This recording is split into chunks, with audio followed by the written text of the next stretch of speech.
से फिर ये सबसे निचले क्रम में। ठीक, कहाँ कहाँ कोयला प्राप्त किया जाता है? झारखंड, पश्चिम बंगाल आदि राज्यों में कोयला प्राप्त किया जाता है। अब आपको पढ़ना है खनिज तेल।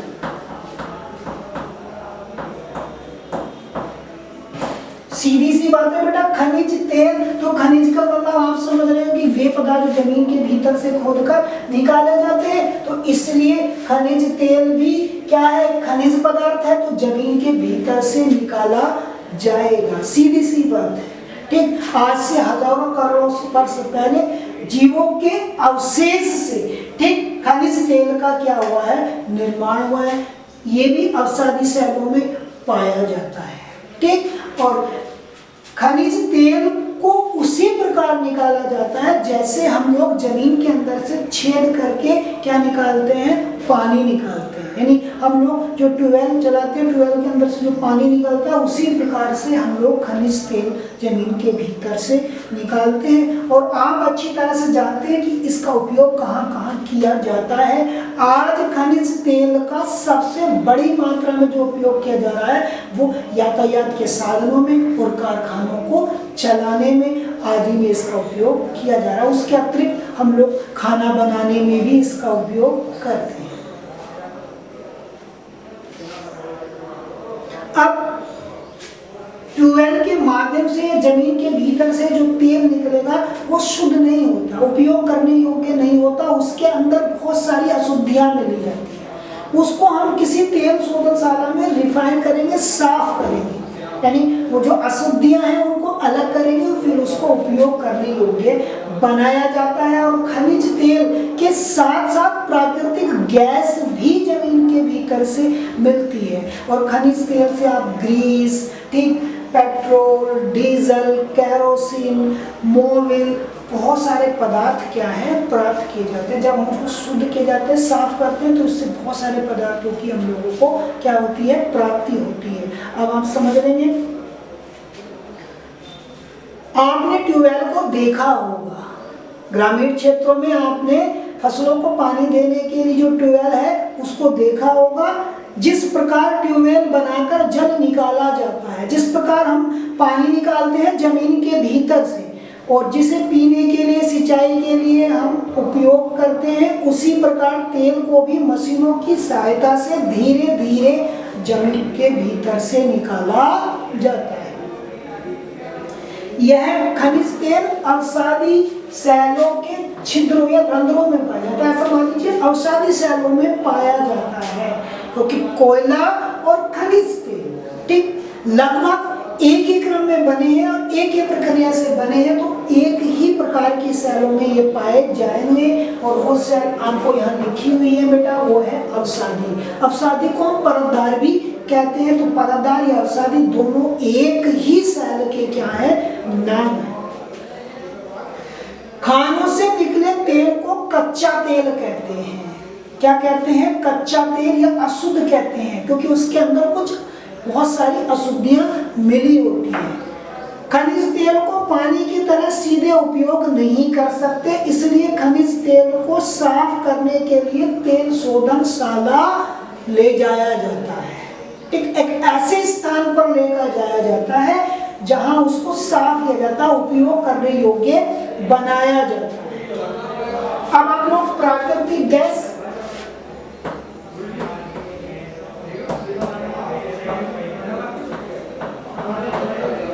खाना बनाने के लिए जमीन के भीतर से जो गैस मिलती है वो प्राकृतिक गैस कहलाती है। वो तेल के साथ हमें क्या होती है?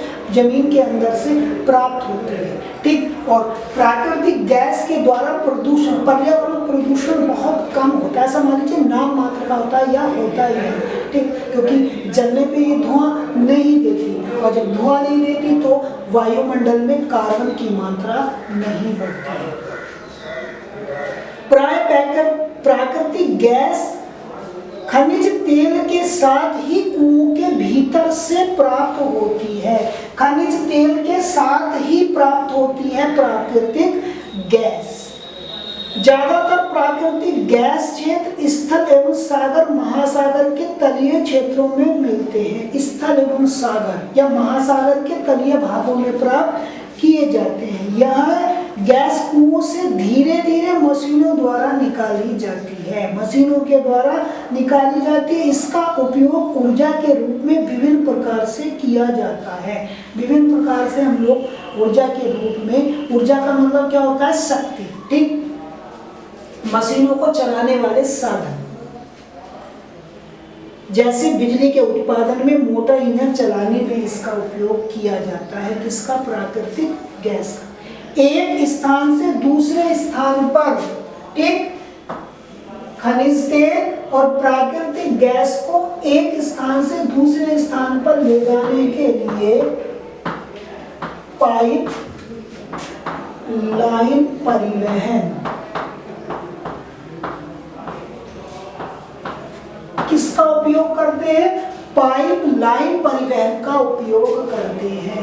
परिवहन का मतलब होता है एक स्थान से दूसरे स्थान पर आना या जाना, और प्राकृतिक गैस और खनिज तेल को इस परिवहन के साधन के द्वारा एक स्थान से दूसरे स्थान पर ले जाया जा सकता है, या ऐसा मान लीजिए आसानी से ले जाया जाता है, ठीक। तो हम लोग शक्ति के साधन के रूप में हमने कोयला पढ़ा, खनिज तेल पढ़ा, प्राकृतिक गैस पढ़ा। अब लोग हम पढ़ रहे हैं जल विद्युत,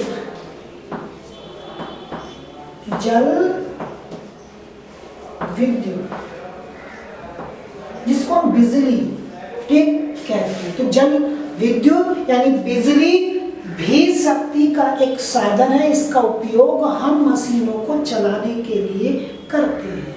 अब विद्युत बनाई कैसे जाती है, बिजली का निर्माण कैसे किया जाता है, वो मैं आप लोगों को बता रहा हूँ, ठीक।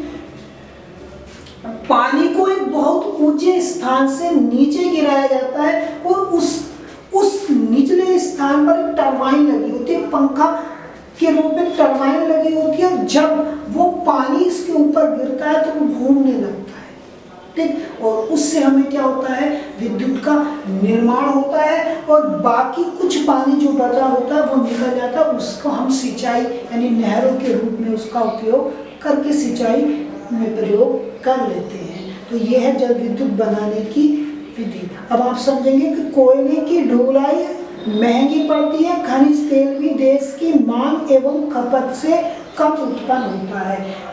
कोयला एक भारी पदार्थ है और इसकी ढुलाई क्या पड़ती है? बहुत महंगी पड़ती है। और जबकि खनिज तेल को हम देखेंगे तो वो सीमित मात्रा में भारत के पास है। हम लोग अपनी इस आवश्यकता को पूरा करने के लिए विदेशों से खनिज तेल क्या करते हैं? आयात करते हैं।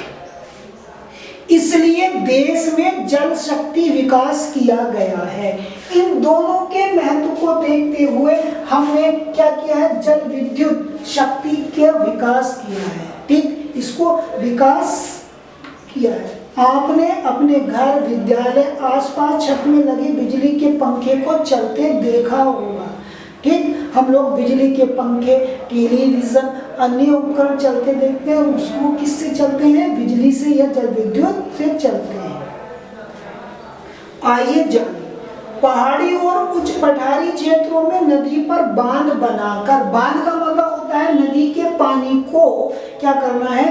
रोकना है, इकट्ठा करना है, एकत्र किया जाता है, एक जगह इकट्ठा किया जाता है। बांध के नीचे बड़े बड़े पावर हाउस बनाकर जल विद्युत उत्पन्न की जाती है। बांध के नीचे बड़े बड़े पावर हाउस बनाए जाते हैं, उससे जल विद्युत का निर्माण किया जाता है। किस प्रकार? ये पूरा चित्र आपकी किताब में दिया हुआ है, ठीक, उसको आप देखिए। नीचे लिखा कि बांध के नीचे बड़े बड़े पंखे लगाकर उस पर जल गिराया जाता है, और जैसे ही जल गिरेगा पंखा घूमना शुरू कर देंगे। जल विद्युत उत्पादन के लिए टरबाइन की धुरी को पंखे से जोड़ दिया जाता है। पंखों पर जल गिरने से पंखे घूमने लगते हैं, और पंखे जितनी तेजी से घूमेंगे उतनी बड़ी मात्रा में जल विद्युत का क्या होगा? निर्माण होगा।